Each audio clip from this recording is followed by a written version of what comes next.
that is one of support, but one that needs you to show up to activate it. There is so much going on in the astrology this week. I cannot wait to jump in and tell you what's going down. What's up, beautiful people? For those who don't know me, my name is Marilyn Gomez.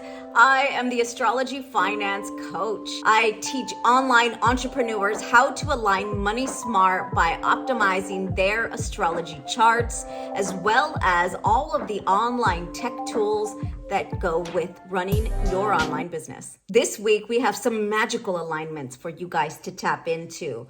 The sun is going to sextile Uranus. This is creativity on that next level, guys. You can come in contact with some really eccentric type of character. Those that are just on that next level, they aren't afraid to come with out-of-the-box ideas. This is an energy that is also supportive of receiving flashes of insight. The sun, that is your soul. Maybe these are soul charges coming your way. Uranus rules electricity. These are charges or just downloads, like zings or zaps of insight that are just gonna pop into your brain or into your body, and you're going to know. But again, remember the sextile aspect. That is one of support, but one that needs you to show up to activate it. If you are a true beginner, I highly encourage you to grab your free Soul Grow astrology reference guide so you can follow along. The way these videos work is by rising sign. The most telling for any one of you to see what's happening in your environment is to check out your rising sign, to know what is happening within your career and what that is going to look like this week. What do you need on a soul level? This is your sun sign. Don't forget to tune into your moon sign, because that is also letting you know how you're going to be responding this week emotionally. What could be going on internally? Rising, sun, moon, check all three, and then check your friends. Another important alignment we will experience this week is Venus conjunct Pluto. And Mars and Venus have been doing their dance side by side. So if we know Venus is conjunct Pluto, Mars is right next to her. So Mars and Pluto combo is not the best. Although Pluto is a neutral planet, Mars is a planet that brings extra heat, extra fire. So be mindful, because Pluto can be obsessive, can be powerful, and bringing Mars with ambition and drive and motivation can sometimes bump heads and be way too fiery. So this is where that awareness comes in. This is how you truly start to use astrology to be mindful of your approach, how you're showing up, and how you're responding to your business, yourself, your mind, or your surroundings. Venus conjoins Pluto can bring in a deep obsession, jealousy, but also some great intimacy. If you are on the good side of a healthy relationship, this is passion on a deep, intense level. But if you aren't feeling good within your relationships, this can be less than favorable, where manipulation and power plays can rise to the surface. So you get to choose how you're showing up with this energy. Great practice is to ground yourself before you start speaking.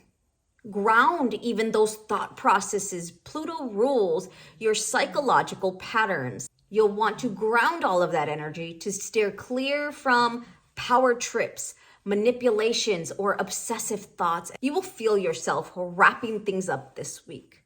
This is the energy of that lunar cycle. We are at the final end before we make it back to the dark moon, which is the new moon, where the cycle begins again.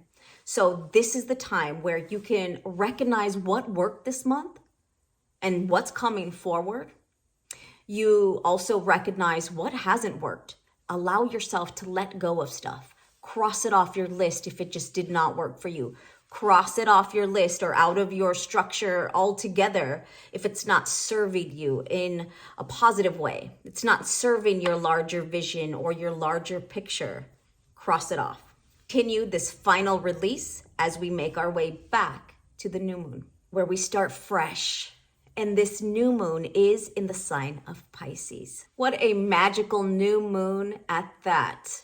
So stick around as we get into all 12 signs. If you're really enjoying all of this astrology awesomeness, then definitely check out your rising sign at this video above. Rising. Leo, your affirmation card for the week is, I am good enough to be rich and attract everything I ever wanted.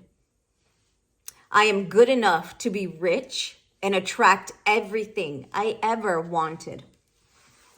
Okay, Leo, so your brand new beginning, your Pisces new moon is happening in your 8th house of shared resources, Leo. This is a beautiful, this is a wonderful time.